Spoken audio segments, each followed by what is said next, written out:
N-nya itu berakhirnya di 4. Kalau 4 tuh ya sudah harus di-overlay lagi, harus diperbaiki lagi. Jadi ini adalah initial iri, bukan N. Ya. Terus kalau kita lihat, karena dulu ngitung perkerasan secara bina marga itu ngedopnya dari S2. Ya. Di S2 itu ada nomogram atau formula yang mungkin tidak kita sadari, ada yang namanya delta PSI. Itu adalah selisih present survival index ya, minus terminal survival index. Jadi PO minus PT. Nah ini apa sebenarnya? Ini tidak lain adalah mencerminkan iri itu juga. Ya, iri. Memang dalam bahasa Inggris, iri itu R-nya roughness ya. Jadi bahasa Inggris itu agak sedikit, cari kosakata padanannya agak susah. Ya. Bicara itu, kerataan ada evenness. Di sini ada roughness. Kebetulan roughness diterjemahkan ketidakrataan. Sebenarnya roughness itu ya lebih cenderung kekasaran.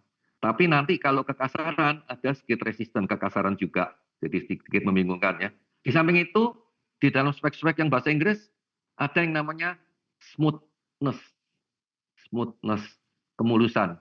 Nah itu nanti tambah bingung ya dengan berbagai istilah yang banyak itu. Ya. Cuma di sini terjemahan bakunya resminya adalah ketidakrataan untuk roughness ini, untuk iri ini.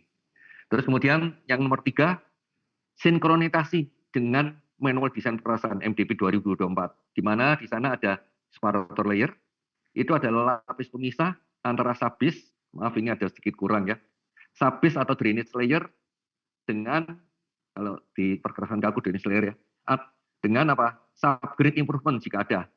Kalau enggak ya subgrade ya, seperti itu. Jadi ada tambahan lapisan. Materialnya apa? Timbunan pilihan berbutir kasar. CBR-nya 30, PI-nya 6-15, maksimum size-nya 5 cm atau 2 in. Ya. Atau boleh menggunakan lapis fondasi agregat kelas C. Kelas C itu adalah yang digunakan untuk bahu jalan, tidak sebagai pengecualian dari kelas S ya. Tapi untuk LHR yang sampai 2000 saja. Itu pakai kelas C. Boleh pakai itu. Atau pakai stabilisasi tanah, di mana UCS-nya 10 kilo per sentimeter persegi. Jadi ada UCS. Jadi ini adalah namanya separator layer. Ya, separator layer. Jangan dicampurkan dengan separator punya geotextile. Ya, sebagai separator beda. Ini separator layer. Ya, seperti itu. Jadi ini sinkronisasi. Untuk MDP, ya pay itemnya di sini otomatis disediakan. Ya. Terus yang next, penggunaan intelligent compaction tadi sudah disinggung. Kita coba, apa sih intelligent compaction? Saya sebut singkat aja ya. Alat pemadat pada umumnya, tapi dilengkapi dengan apa? Ada GPS-nya, ada akselerometernya, ada pemrosesannya, ada displaynya, ada pendokumentasian. Terus ada sinar infrared, karena ini juga untuk hot mic ya. Terus juga ada namanya judulnya tingkat kepadatan, tapi bukan density yang kita ketahui pahami secara umum, tapi di sini adalah nilai kekakuan yang disebut ECMV ya, Intelligent Compaction Measurement Value. Jadi dari situ ditransform menjadi tingkat kepadatan. Jadi ini bicaranya stiffness. Terus kemudian ini diterapkan untuk jalan berlajur 4 atau lebih atau yang disyaratkan dalam SSKK. Kalau untuk JBA bagaimana? Otomatis ya karena 4 lajur atau lebih. Terus yang terakhir pemutakhiran persyaratan. Kita tahu ya standar specification kita itu ngadopsinya dari mana? S2, STM, ACI, SNI dan sebagainya. Banyak standar-standar lama yang berbeda dengan yang versi terakhir. Saya di sini kasih contohnya ya, yang dapat diakses karena memang mungkin ada hal yang baru, yang mungkin baru terbit, yang belum bisa kita akses. Ya, seperti itu. Nah, itu yang sampai bisa kita akses, nah itu kita ikutin. Ya. Sehingga apa? Contoh, SNI untuk flexular strength pengujiannya, antara yang versi lama yang baru aja beda. Ya, bidang itu, belahnya itu. Ya. Cara ngitungnya aja beda. Dimana kalau yang SNI yang baru, itu sudah klop match dengan yang punya ASTM, seperti itu. Ya. Demikian juga S2. Versi yang baru sama yang lama, penotasiannya juga beda, khususnya untuk aspal emulsi dan seterusnya. Jadi kita mengupdate dengan standar spesifikasi yang ada. Ya. Terus yang kedua, penyesuaian dengan peraturan dan perundang-undangan yang berlaku. Contohnya apa? Kita menggunakan Permen PUPR 08 2023. Ini memang untuk ASP, ya. Tapi di sini ada apa yang penting? P-itemnya untuk SMKK, di mana di sana diatur untuk tingkat resiko keselamatan kerja kecil, sedang dan berat. Jadi P-itemnya dibedakan. Kalau yang kecil, yang ini nggak ada, hanya ada yang sedang dan berat. Dan semua P-item itu disediakan. Dan di spek seksi 122 itu ada tandanya. Mana yang kecil, mana yang sedang berat, sudah dikasih tanda, dikasih bintang. Sehingga user waktu bikin BUK tinggal mudah pilih yang mana. Nah, terus kemudian permen perhubungan. Untuk apa? Tentang alat kendali dan pengaman pengguna jalan. Berikut keputusan Dirjennya Perhubungan Darat sebagai juknisnya. Jadi semua yang terkait dengan standar, terkait dengan regulasi, ya mau nggak mau kita update, ya kita update, ya sehingga apa speknya masih gampangnya bahasanya masih up to date lah. Itu kira-kira penjelasan singkat, ada 5 poin ya, walaupun mungkin ada lebih, tapi saya sudah sampaikan jadi cuma 5 poin. Konten perubahannya itu kenapa sih seperti itu? Kita mulai ya dari divisi 1.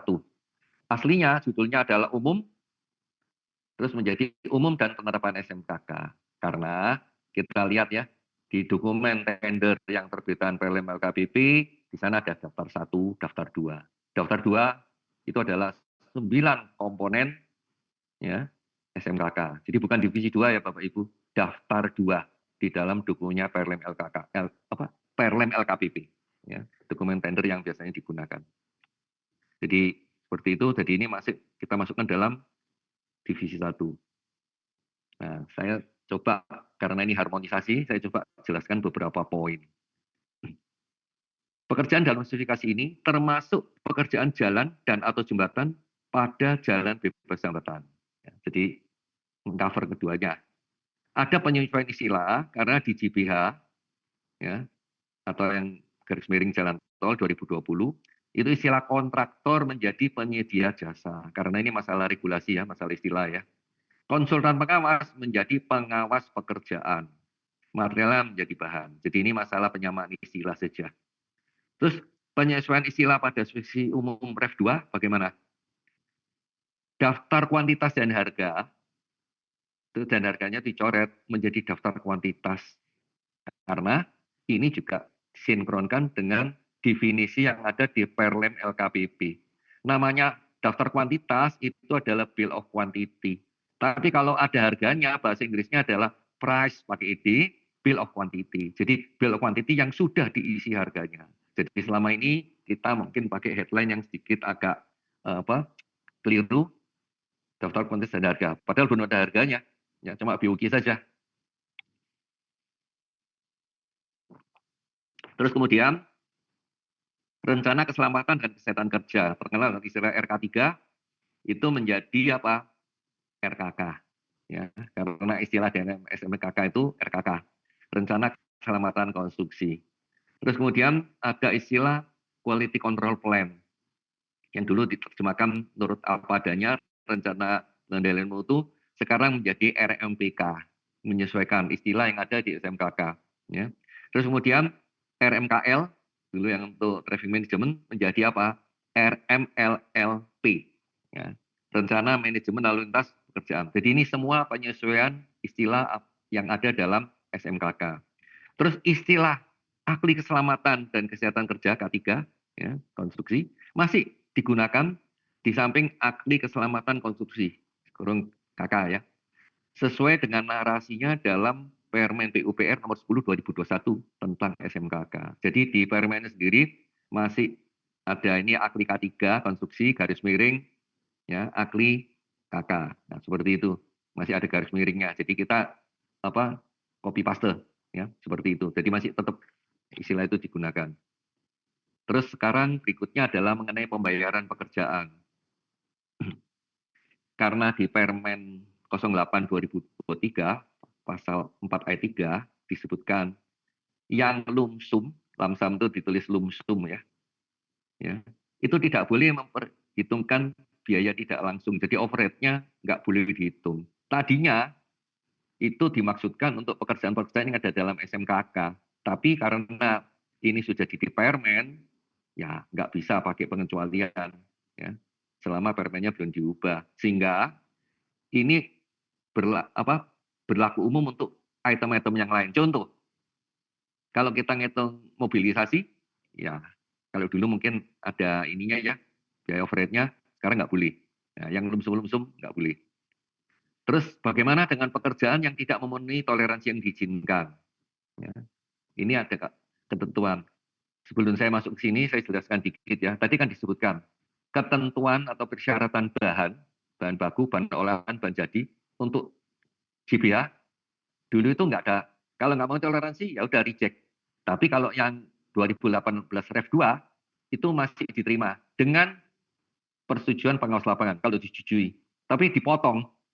Jadi 2 kali toleransi berapa, 3 kali toleransi berapa. Di sini tidak namanya harmonisasi. Jadi aturannya masih sama. Kenapa? Kalau nggak sama nanti terkesan apa? Yang non GBA itu KW2. Nah, seperti itu. Jadi sama aturannya. Terus bagaimana kalau ada kemudian hari ada ditemukan. Jadi waktu PHU nggak ketemu, tapi suatu hari ada auditor periksa pas di titik itu kok ya pas apes nggak masuk. Nah bagaimana? Nah itu ada aturannya untuk mengcover itu. Saya bacakan ya. Kecuali disyaratkan lain dalam seksi jalan dari spesifikasi ini, tebal dan atau padatan masing-masing lapisan perkerasan dari lapis tanah dasar, subgrade sampai lapis permukaan, jika tidak memenuhi toleransi diataskan, maka kekurangan tebal dan atau kekurangan kepadatan ini dapat diperbaiki dengan penambahan lapisan di atasnya. Setelah justifikasi teknik yang diusulkan dapat menunjukkan umur layan minimum yang sama dengan desain. Ya.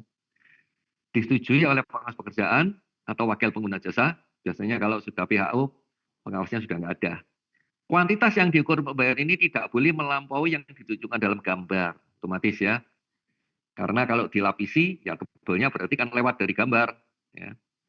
Terus di sini tidak ada pembayaran tambahan untuk pekerjaan penambahan lapisan tersebut. Nah, ini apa dampaknya? Ya, saya kasih huruf besar di sini. Kecuali disyaratkan lain dalam seksi-seksi dalam spesifikasi ini, tidak ada pekerjaan yang telah selesai dan diterima dengan pemotongan. Yang tadi, kalau melampaui 1 kali toleransi berapa, 2 kali berapa, ini nggak ada. Jadi perlakuannya GBA non-GBA itu sama. Ya. Terus kemudian perbaikan harus dilaksanakan dengan pembongkaran, penggambaran kembali, dan atau pemadatan kembali, atau ditambah dengan lapisan di atasnya overlay, jika disetujui pengawas pekerjaan. Kembali ya, jika disetujui pengawas pekerjaan. Next. Pekerjaan yang tidak memenuhi toleransi yang diizinkan diterima dengan pemotongan. Apa itu? Ini ada kalimat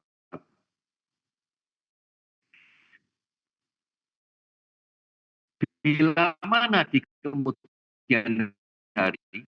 kemudian hari itu bisa kapan saja, bisa setelah PHU, setelah FHU, ditemukan tebal dan atau kepadatan dari masing-masing lapisan pekerjaan, bagaimana yang juga suatu segmen, maka atas persetujuan sudah nggak ada. Tebal rata-rata dan atau kepadatan rata yang tidak memenuhi syarat ini masih dapat diterima dengan penyesuaian pembayaran sebagaimana yang ditunjukkan dalam lampiran 11A, faktor pembayaran. Jadi faktor pembayaran 2 kali toleransi, 3 kali toleransi itu masih ada. Ini di kemudian hari. Ada kalimat di kemudian hari. Silakan dijabarkan. Kemudian hari itu bisa kapanpun. Ya, karena apa? Ini hanya untuk menghindari total loss. Jadi tidak ada total loss. Tapi untuk normalnya dalam kontrak, ya harus memenuhi. Kalau nggak memenuhi apa? Ya dibongkar dan diperbaiki. Nah, Faktor pembayarannya itu apa saja? Di lampiran ada lapis fondasi agregat kelas A, kelas B, kelas C, kelas S. Ada CTB maupun CTRB.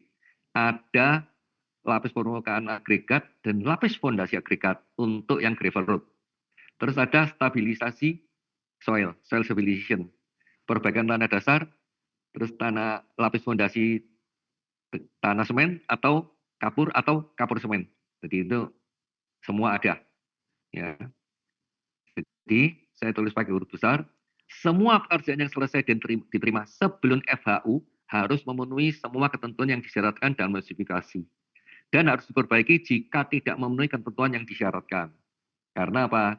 Karena ketentuan yang dulu 2 kali 3 kali itu sudah nggak berlaku. Tapi di kemudian hari jika ditemukan, ya misalnya setelah FAU, di sini masih bisa dipotong.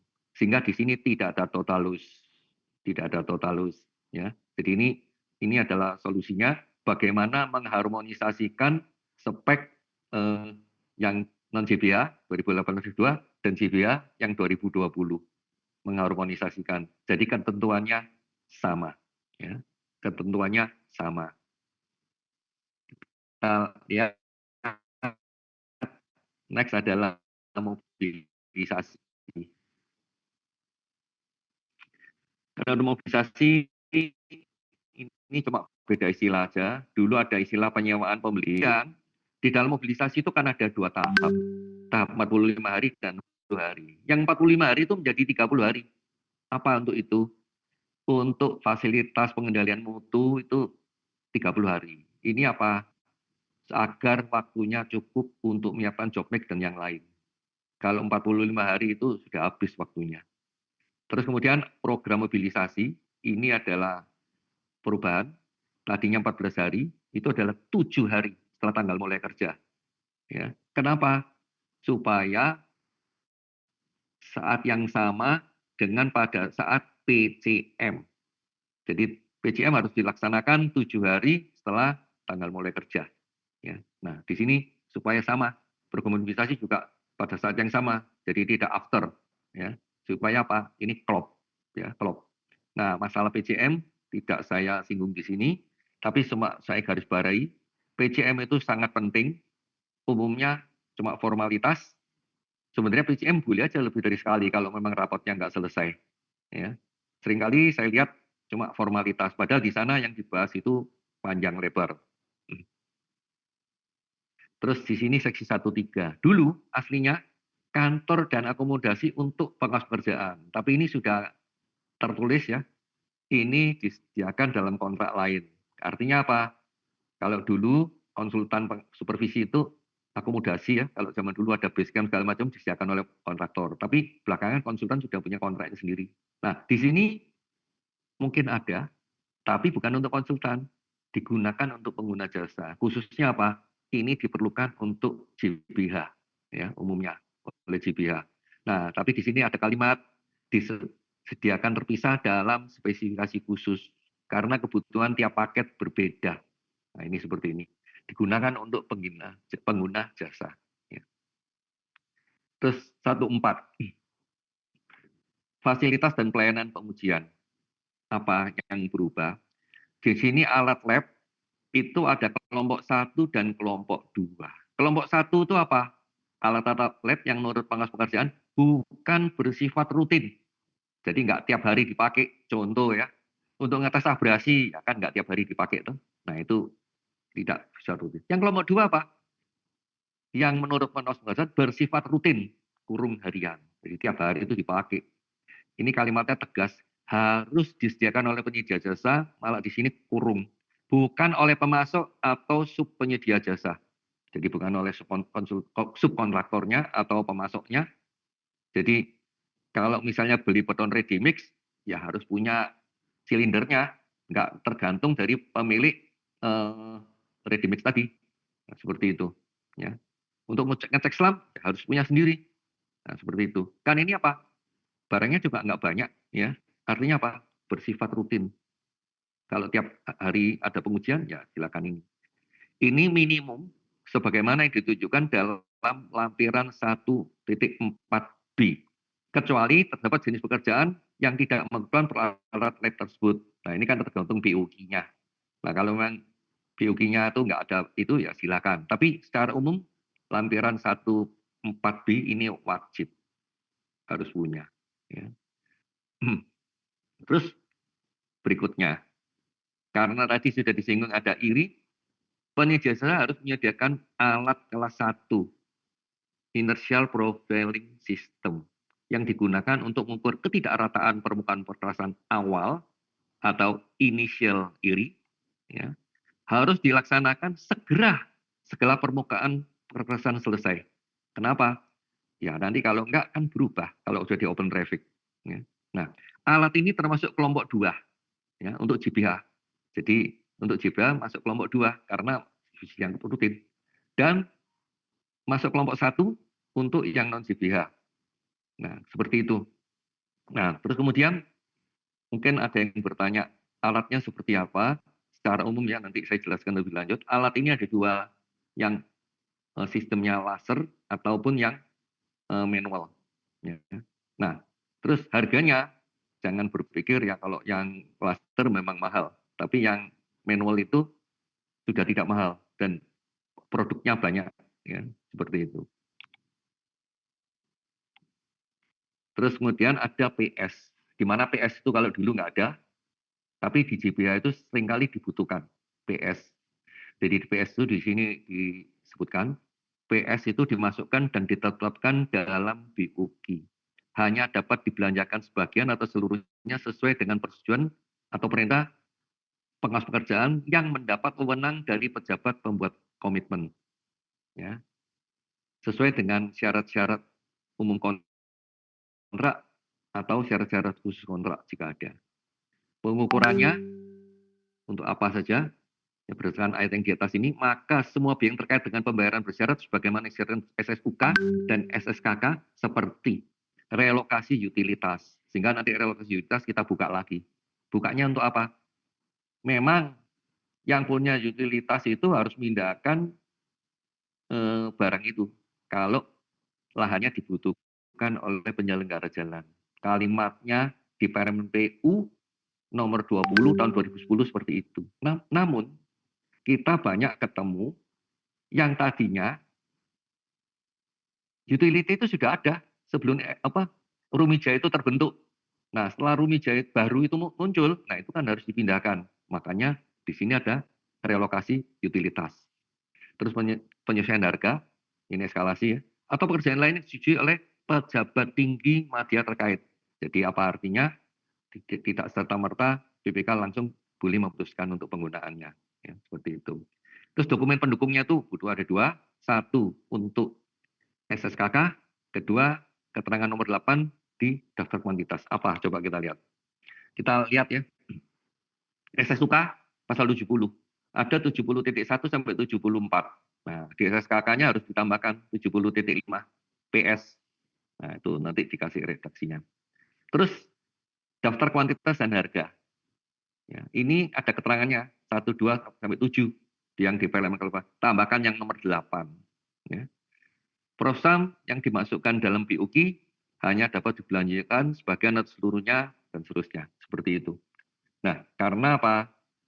Kalau di dokumen yang pakai loan, bill of quantity, biasanya di atasnya itu ada namanya preamble. Ya. Terjemahnya mukadimah. Tapi untuk yang PLM LKPP sudah nggak ada istilah itu, tapi isinya sama.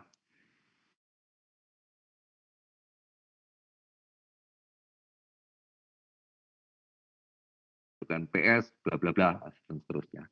Nah, ini adalah melengkapi dokumen yang ada. Ya, melengkapi dokumen yang ada. Seksi 1.8, manajemen keselamatan lalu lintas. Ini ada tambahannya apa? Untuk pekerjaan pelebaran jalan, termasuk jembatan, penyedia jasa harus menyiagakan kendaraan penarik di lokasi kerja yang lebar jalan existing-nya neto ya, setelah dikurangi oleh beton penghalang, ya, maksudnya konkret barrier, itu kurang dari 6,5 meter. Kendaraan penarik ini harus mampu meminggirkan kendaraan berat, termasuk semi trailer yang minimum 40 feet, yang mogok di lokasi kerja. sehingga tidak memacetkan lalu lintas di sekitarnya.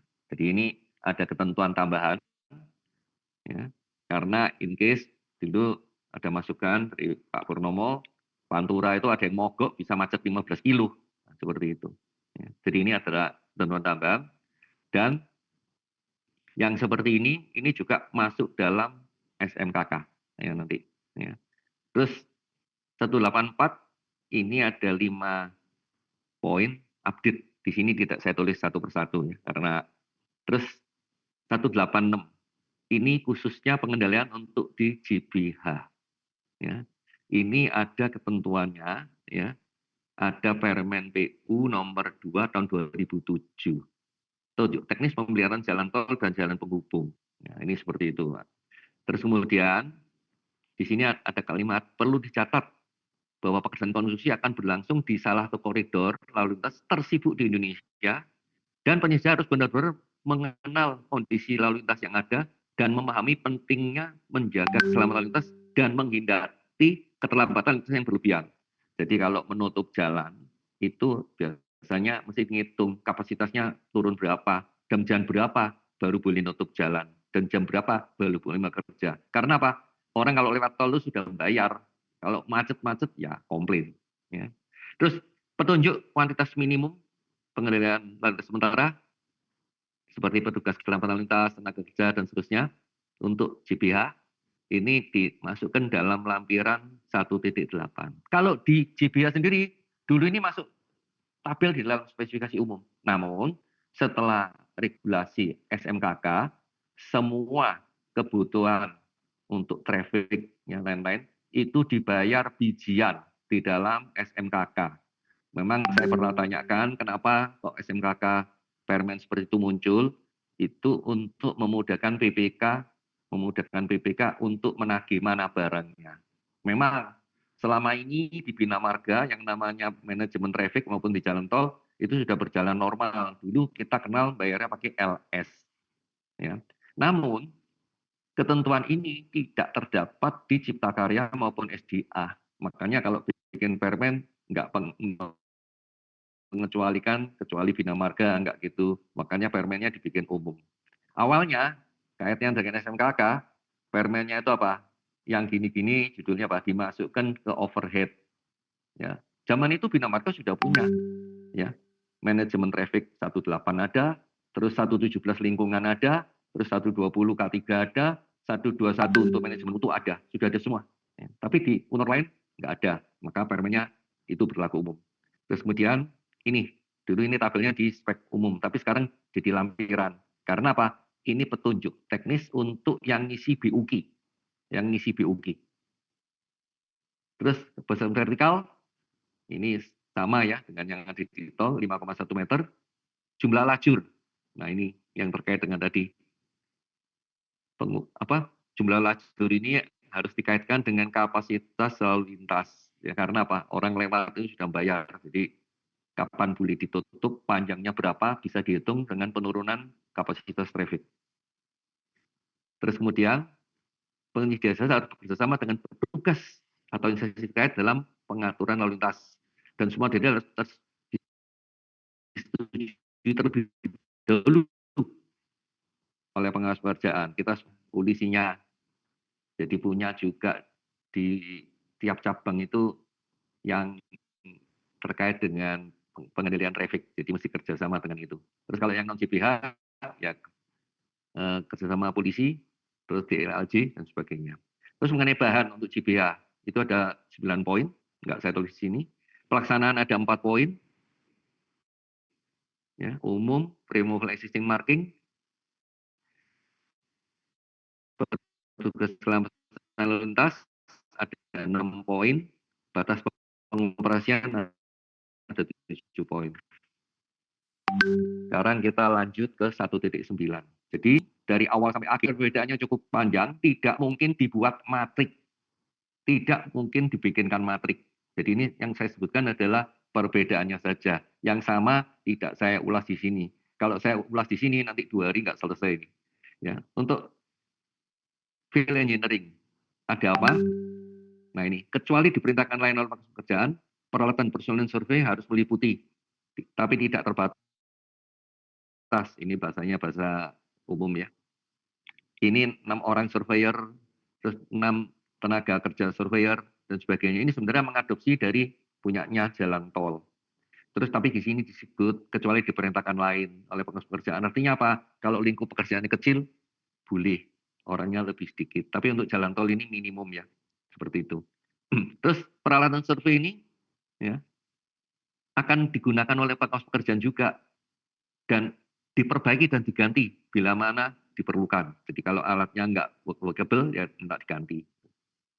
Karena di JBH itu pengawas juga boleh ya minta alatnya untuk diukur sendiri. Gitu. Terus atas biaya sendiri penyedia jasa harus melakukan survei dan pengukuran tambah jika diperlukan dan seterusnya.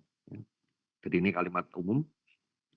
Terus 1.12 jadwal pelaksanaan. Revisi jadwal pelaksanaan itu harus dihitung secara matematis ya yang ditunjukkan dalam lampiran 1.12a ya. Terkait dengan barcat itu nggak boleh digeser sesuka-sukanya ya karena ada aturan mainnya ya. Kenapa? Kalau barcat bisa digeser-geser itu nanti khususnya paket-paket yang ada eskalasinya itu nanti bermasalah ya. Karena apa? Jadi barcat itu di mana? Kalau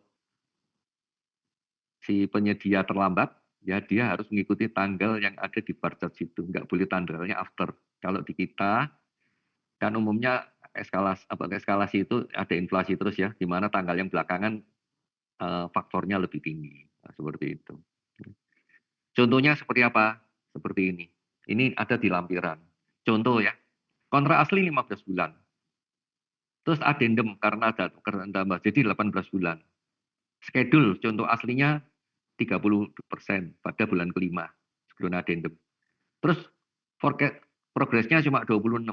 Kontrak asli 100 miliar, setelah adendum jadi 105 miliar. Ini contoh soalnya. Terus jadwalnya pada bulan kelima setelah adendum itu harus berapa? Nah ini tinggal hitung aja matematik seperti ini. Jadi yang aslinya 32% itu turun jadi 25,4%. Jadi kalau S-curve nanti S-curve-nya turun ya turun terus naik lagi. Nah itu seperti itu. Nah, hitungannya matematis juga menjadi 20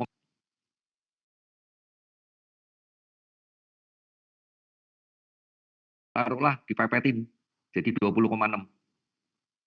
Karena apa kalau dibuat seperti ini? Ini progresnya semu. Seolah-olah nggak terlambat, padahal terlambat. Nah ini seperti ini. Jadi ini adalah contoh perhitungan yang matematis bagaimana untuk merevise schedule. Ada building information system. Kebetulan untuk paket sekarang ini hanya mandatori untuk JBH. Untuk yang non JBH, kalau disebutkan dalam SSKK, jadi itu nanti penugasan. Ya. Jadi apa? Saya bacakan ya. Building Information System adalah representasi digital dari karakter fisik dan karakter fungsional suatu bangunan, termasuk infrastruktur. Yang di dalamnya terkandung semua informasi mengenai elemen-elemen bangunan yang digunakan sebagai basis pengambil putusan dalam proses perancangan, pelaksanaan konstruksi, dan masa operasi bangunan untuk membentuk aset digital yang merupakan suatu kembaran dari kondisi fisik sesungguhnya, digital twin. BIM merupakan sistem manajemen metode atau runutan pengerjaan suatu pekerjaan yang diterapkan berdasarkan informasi terkait dari seluruh aspek bangunan yang dikelola kemudian diprosesikan dalam model 3 dimensi. Ya, ini agak panjang ya, tapi itu BIM. Ini ada software-nya. Jadi ada software-nya, ada aturan pembayarannya. Penyedia harus melaksanakan implementasi BIM untuk pekerjaan jalan bebas hambatan dan juga untuk yang non JBH bila mana disebutkan dalam kontrak. Ya. Sehingga dapat berinteraksi dengan program pekerjaan lainnya sesuai arahan persetujuan dari Pangkas Pekerjaan. Nah, ada SE Dirjen nomor 25.1 tahun 2023 tentang pedoman BIM. Nah, itu seperti itu. Terus lingkup BIM itu bisa 3D sampai 8D. Ya, kalau 8D itu opsional. harus dinyatakan di dalam SSKK. Nah, kalau enggak, ya sampai kan ada 3D, 4D, 5D, tergantung lingkupnya sampai apa. Nah, di dalam apa seksi 113 sudah disebutkan semua, ya lingkupnya sampai mana. Jadi ini saya singkat aja, ya BIM. Ini adalah sesuatu seksi baru. 117 ini juga saya singkat aja. Yang lainnya sama, di mana setelah PP 22 2021 ini istilahnya supersede Capman yang ada di KLH. Mensupersid. Di mana dulu ada istilah surat atau izin lingkungan, surat keputusan kelayakan lingkungan hidup. Ini semua sudah nggak dipakai. Istilahnya cuma ada ini satu, persetujuan lingkungan. Nah, itu seperti itu. Jadi itu saya kasih aslinya ya, coret-coret persetujuan lingkungan. Ya, itu kalimatnya seperti itu. Jadi dulu banyak istilah, ya. Ini cuma judulnya persetujuan lingkungan. Ya. Terus pengujian lingkungan, kalau dulu kan banyak itemnya. Nah, sekarang tidak. Harus satu set pengujian lengkap. Karena apa? Kita juga nggak familiar item apa yang harus dites. Karena apa? Contoh, kalau orang periksa darah, ini periksa apa gulanya saja, ini periksa asam uratnya saja, atau ini periksa apanya saja. Di sini tidak. Jadi satu set. Tapi di sini dibagi 4 kelas. Silakan rujuk di tabel 117.1 dari lampiran. Itu ada kelas 1, kelas 2, itemnya apa aja. Sehingga apa? Item kelas 1 untuk apa, kelas 2 untuk apa. Nah, sehingga waktu bikin BUK sudah harus mencantumkan. Karena itemnya juga sudah di sini jelas. Yang kelas 1, kelas 2, kelas 3, kelas 4. Nah, itu satu set. Saya kasih gambaran ya. Dulu kalau untuk air sungai jenisnya, itu pengujiannya cuma 10 item. Sekarang kalau semua komplit itu 49 item. Ya, satu set. Terus baku mutu udara, ambien, kalau dulu 6 item jadi 7 item. Kalau untuk vibrasi lingkungan dan tingkatan getaran kendaraan bermotor nggak berubah, sama. Karena PP-nya itu hanya merubah nomor 1 dan 2 ini aja. Ya, yang lainnya tetap. Nah, ini sedikit perubahan di pengamanan lingkungan hidup. Namun, karena sudah ada SMKK, maka item di 18 manajemen traffic, 117 lingkungan hidup, terus kemudian 120 K3, 121 untuk manajemen mutu, itu semua P-itemnya berpindah di 122. Di yang existing yang 4 seksi ini tidak ada P-itemnya lagi. Ya. Geser semua, kamarnya ada di 122. Seperti itu. Terus kemudian relokasi utilitas dan pelayanan yang ada. Tadi saya sudah singgung, ya. Pekerjaan ini terdiri dari relokasi layanan existing saluran bawah tanah, kabel penerangan, tiang listrik, tiang telepon, tiang pesawat pengatur lintas, bersama dengan semua kelengkapan terkait di luar rumija semula, sebagaimana yang diperintahkan oleh wakil pengguna jasa. Di luar rumija. Jadi rumijanya aslinya nggak ada, karena ada pelebaran atau apa, ini jadi ada. Sehingga apa? Kalau dituntut, nah dia duluan ada kok. Tapi kalau enggak, itu kan sesuai dengan Permen nomor 20, 2010, penyelenggara jalan itu punya hak, mereka harus memindahkan sendiri. Walaupun tidak semudah itu. Ya, kadang-kadang mereka nggak punya anggaran. Seperti itu. Pengukuran dan pembayaran. Ini dibayar pakai PS. Dibayar pakai PS. Cuma di sini saya kasih keterangan yang di bawah ini. PS ini harus mencakup pajak penghasilan atas penghasilan dari usaha jasa konstruksi sesuai dengan PP nomor 9 2022. Kenapa? Kalau yang lama itu 3%, yang sekarang ini 2,65%. Artinya apa?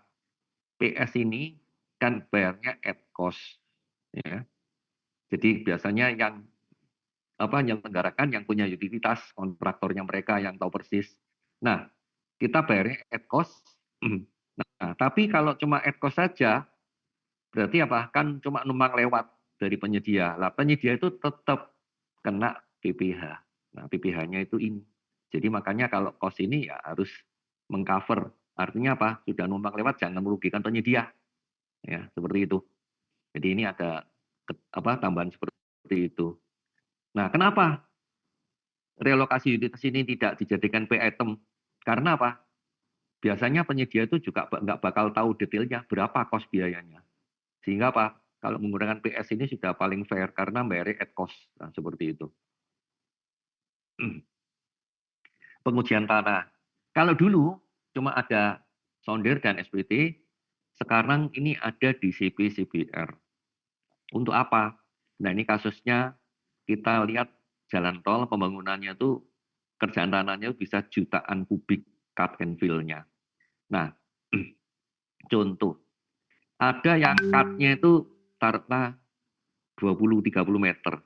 Nah, tanah di situ itu kan setelah di-cut nggak tahu. Ya. Terus kemudian apa? Maka di sini disebutkan ada pengujian DCP-CBR yang kalimatnya ini harus dikalibrasi dengan CBR Lab untuk jenis tanah yang sama. Tujuannya apa? Untuk mempercepat, ya, untuk mempercepat supaya tahu. Karena apa? Di situ butuh untuk subgrade improvement enggak dan seterusnya seperti itu. Jadi selain sondir, SPT di sini ada DCP. Jadi ini kebutuhannya apa? Bukan untuk desain ya Bapak Ibu, untuk menguji kondisi lapangan. Kalau desain ya sudah ada sendiri. Ya. Tapi in case sondir dan SPT kadang-kadang juga melengkapi kondisi desain. Contoh, desainnya agak buru-buru. Sehingga apa? Sondir dan SPT-nya untuk peer itu cuma satu titik, pada peer-nya ada banyak. Nah, sehingga untuk peer-peer yang lain bagaimana? Ya itu harus disondir ulang. Ya. Dites, bercocok enggak sama asumsi desain. Dan case ini sudah pernah saya gunakan, mungkin Bapak Ibu di sini mungkin ada yang dari Balai Jawa Tengah. Dulu Magelang Ring Road, itu begitu saya lihat gambarnya, itu cuma fondasi sumuran 2 meter. Padahal itu bukan sungai, jalan ketemu jalan. Saya curiga, kalau jalan ketemu jalan, kalau cuma 2 meter, kenapa nggak fondasi langsung aja? Ya, pakai, kok ada sumurannya. Setelah cek-recek terhadap laporan desain, itu disondir persis di bawah jalan. Karena mikirnya abatmennya ada di situ. Padahal setelah diukur beneran, geometriknya setelah gambarnya jadi, ditenderkan, titik abatmennya nggak di situ. Bergeser agak sekian jauh. Setelah disondir ulang bagaimana?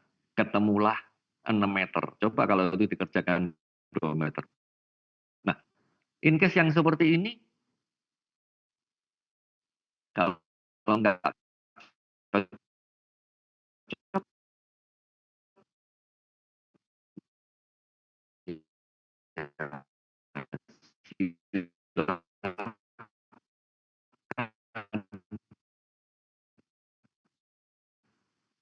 dilakukan pengujian ulang dan itu harus dibayar ya karena apa?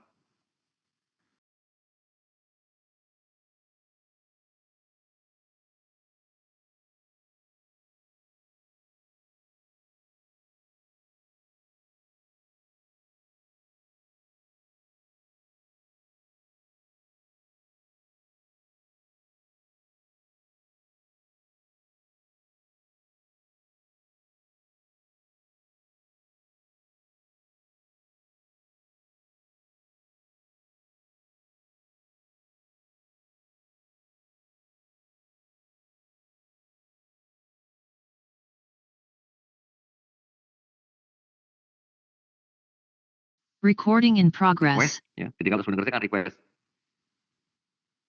ya. Untuk persetujuan mulai pekerjaan ini ada di SSUK ya.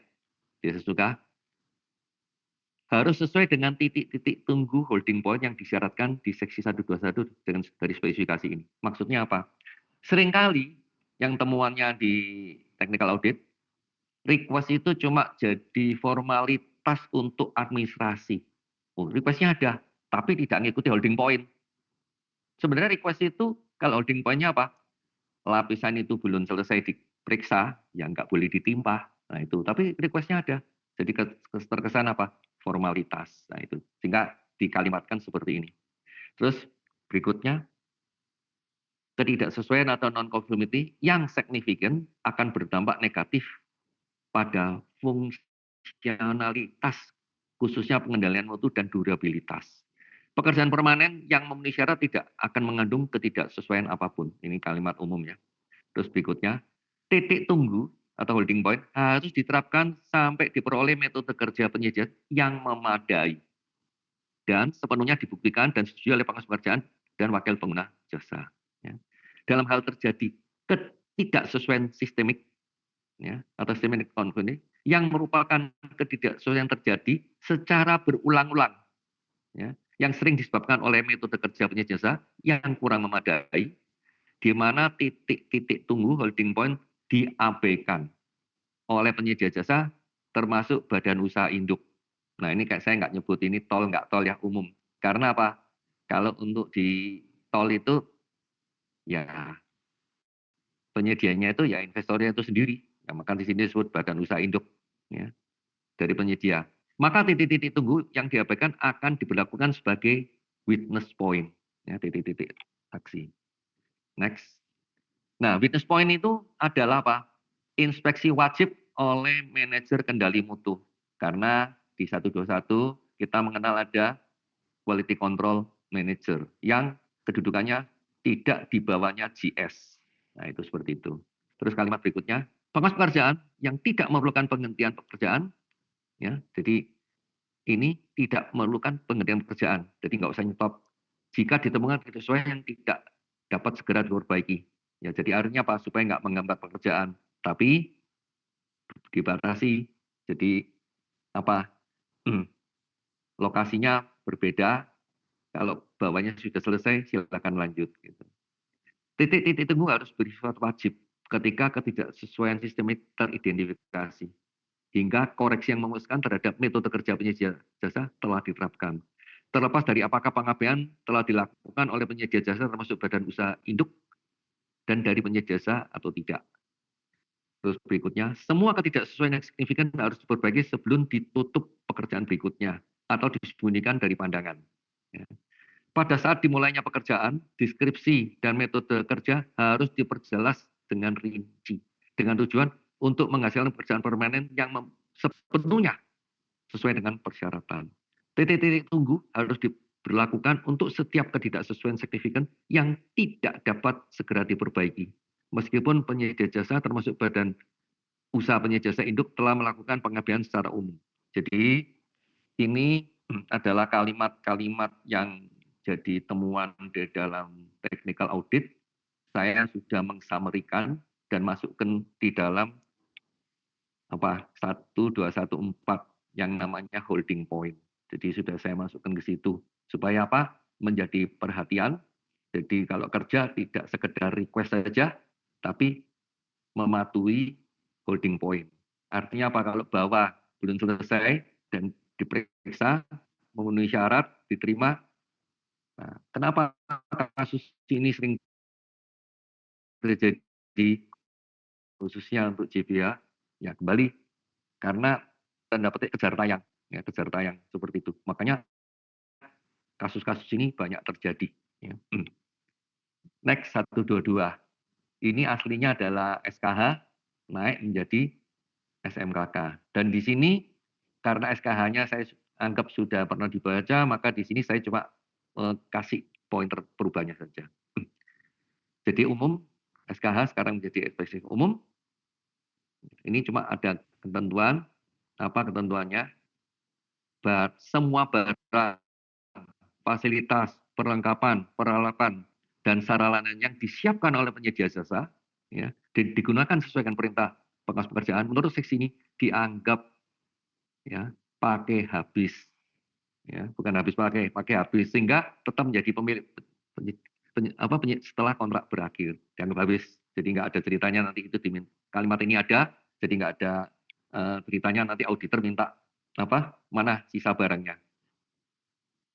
Dalam 9 komponen pekerjaan utama dalam SMKK itu ada tingkat risiko keselamatan konstruksi kecil, sedang, dan besar. Dan itu tadi sudah saya singgung, item-item mana yang untuk kecil, sedang, besar sudah ada, bahkan di dalam 122 itu perlengkapannya apa saja sangat detail, berapa set dan sebagainya. Ya. Terus kemudian kalau ada aktivitas pertemuan itu setahun berapa kali, itu ada semua. Baik kecil, sedang, besar itu ada semua. Namun yang penting di sini adalah poin nomor 9. Perubahannya apa? Bukan penting ya. Perubahan yang signifikan. Judulnya aslinya adalah kegiatan dan peralatan terkait dengan pengendalian risiko keselamatan konsumsi. Ada kata kegiatan. Nah,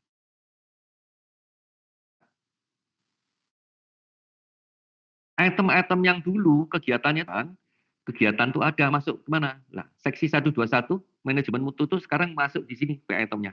Ya, dulu belum terakomodir ya di spek khususnya. Sekarang masuk di sini. Bahkan karena ini SMKK ini bukan untuk Bina Margaja, untuk Cipta Karya ada item baru apa? Testing and commissioning. Nah, ini tidak terlalu kemungkinan nanti testing and commissioning ini juga bisa masuk untuk yang pekerjaan jalan tol ada civil work-nya itu. Karena sama dengan yang di Cipta Karya. Jadi ini di poin 9 kegiatan dan peralatan. Nah, dulu semua peralatan itemnya. Nah, ini kegiatan itu ada 2 poin ini. Ya. Terus berikutnya pengukuran dan pembayaran. Mata pembayaran baru sangat banyak ya, saya nggak jabarkan di sini. Sesuai dengan Permen PUPR 06 08 2023 beserta turunannya, ya, plus kebutuhan manajemen lalu lintas untuk JBH itu semua sudah di cover di situ. Jadi banyak sekali itemnya, ya, itemnya. Kalau nggak salah sampai 3 atau 4 lembar ya, seperti itu. Jadi karena permennya mensyaratkan dibayar bijian supaya apa? Kendalinya mudah. Nah, seperti itu. Inilah baru selesai di seksi apa? Bukan seksi divisi 1. Mohon izin ya, lanjut di drainase. Drainase ini ada tidak banyak perubahan, tidak banyak perubahan. Cuma untuk seksi 21 selokan dan saluran air kembali ya, mungkin ada yang bertanya. Dari dulu judulnya kalau selokan dan saluran air. Selokan itu diterjemahkan daripada bahasa Inggris ditch. Ya. Saluran itu aslinya adalah waterway. Nah, waterway itu bisa sungai, bisa kanal, bisa whatever. Nah, itu sebenarnya terjemahan aslinya seperti itu. Terus di JBH itu ada pengukuran pembayaran pelindungan saluran air existing dan relokasi saluran air. Nah, ini di speknya JBH ada. Namun sekarang kita hapus. Karena apa?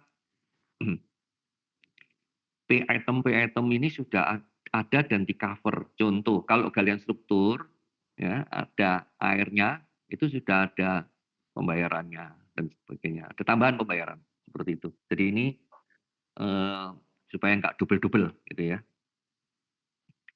Terus di 224 kita kenal ya pasangan batu dengan mortar. Atau bahasa Inggrisnya mortar pakai id stonework, bukan stone masonry ya. Dulu kita kenal tuh satuannya pembayarannya tuh kubik, tapi di sini nanti jangan kaget. Ini ketemu meter panjang. Karena apa? Di JBH, di DS2 sampai DV10 itu sudah punya gambar standar. Sehingga karena gambarnya standar pakai meter lari. Makanya ini menjadi P-item baru. Ya, P-item baru. Jadi ini perubahannya. Yang lainnya enggak. Terus sekarang terkait dengan judulnya berubah. Kalau dulu cuma selokan, sekarang saluran U beton pracetak, terus tambahannya karena ini dari JBH ya, catch basin, inlet, dan outlet. Ini pun JBH sudah punya standar drawingnya, inlet dan outlet itu. Sehingga ada P-itemnya apa? Sekarang P-itemnya itu gorong-gorong ada 3 macam Bapak Ibu. Tipe A, tipe B, nah, terus yang nggak pakai kata tipe. Tipe A itu punya JBH sebenarnya. Gambar standar drawingnya. Landasannya beton. Tipe B itu dibungkus beton. Jadi mungkin setelah dibungkus itu bentuknya kayak box gitu, kayak box culvert gitu. Nah, kalau yang standar drawingnya Bina Marga itu landasannya itu bahan porus. Nah, itu. Jadi P-itemnya ada 3 kelompok. Ya, jadi jangan kaget. Terus kemudian ada gorong-gorong kotak beton bertulang 100 kali 100 dengan bukaan. Ini item baru. Terus saluran U pracetak, oh itu banyak ini. Ya, mulai dari DS2B ya Ini nggak selesai bacakan satu ya. Sampai di S10 ya, dengan tutup. Nah ini mulai dari yang asimetris, simetris, ini saluran U itu banyak banget ya. Ini terkait dengan mengcover yang sudah ada dan yang punya JBH. Terus catch basin DC1 sampai 8. Inlet outlet. Nah, ini mungkin ada yang bertanya, Pak, tipenya kok DI2 sampai DI4, DI1-nya mana atau DU1-nya mana? Ini waktu kita FGD, kita sudah tanya ke pengguna, khususnya yang di JBH, para praktisi, ya ternyata DI1 sama DU1 itu udah nggak dipakai. Ya, sehingga kita pasang item yang ada saja. Terus mungkin kemudian hari, kalau ada yang pakai, ya masuk pendadak ke SKH. Ya. Terus kemudian ada unstamping. Di dalam drawing, itu kadang-kadang ada unit yang bawahnya itu ada unstamping. Unstamping itu kayak telpot gitu loh. Nah kalau dulu itu dibayar terpisah, sekarang enggak. Yang namanya UDITS itu ya berikut fondasinya apa itu sudah all include. Jadi bayarnya pakai meter lari. Jadi unstamping ini di sini tidak dibayar terpisah. Nah, seperti itu perubahannya. Jadi kembali saya sampaikan ya, di sini tidak dijelaskan seperti kayak refreshing untuk spesifikasi yang seperti umumnya, tapi ini adalah dibahas perubahan-perubahannya saja. Karena kalau dibahas semua, waktunya juga nggak cukup. Sekarang kita masuk ke divisi 3, pekerjaan tanah dan geosintetik. Apa yang berubah?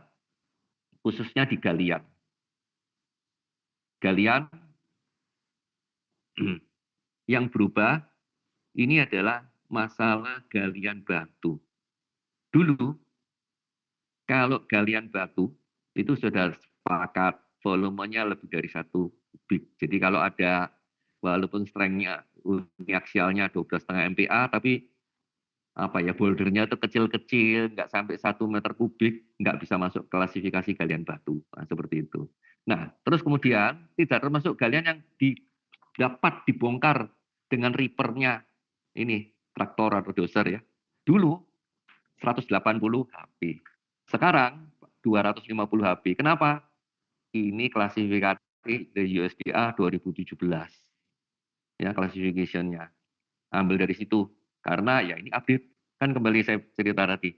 Ini mengupdate standar-standar yang digunakan. Ya, kita gunakan yang versi terakhir. Nah, terus kalau ada volumenya kalau kurang dari 1 kubik gimana? Kayak yang tadi saya sebutkan. Ini dimasukkan ke balian batu lunak supaya tidak ada kalimatnya tegas. Jadi misalnya uniaksialnya di atas 12,5. Volumenya kecil-kecil, bukan boulder, tapi volumenya cuma isinya 0,7 kubik, 0,5 kubik. Nah ini masuk ke galian batu lunak. Jadi supaya nggak dispute nanti galian batu enggak, galian biasa enggak, kan ribut. Jadi ini masuk kalimatnya tegas masuk galian batu lunak. Gitu ya. Terus kemudian di sini ada kalimat, karena sekarang blasting itu sudah jadi bukan suatu yang tabu. Kalau eranya Soeharto dulu, yang boleh melakukan blasting itu hanya koperasinya TNI.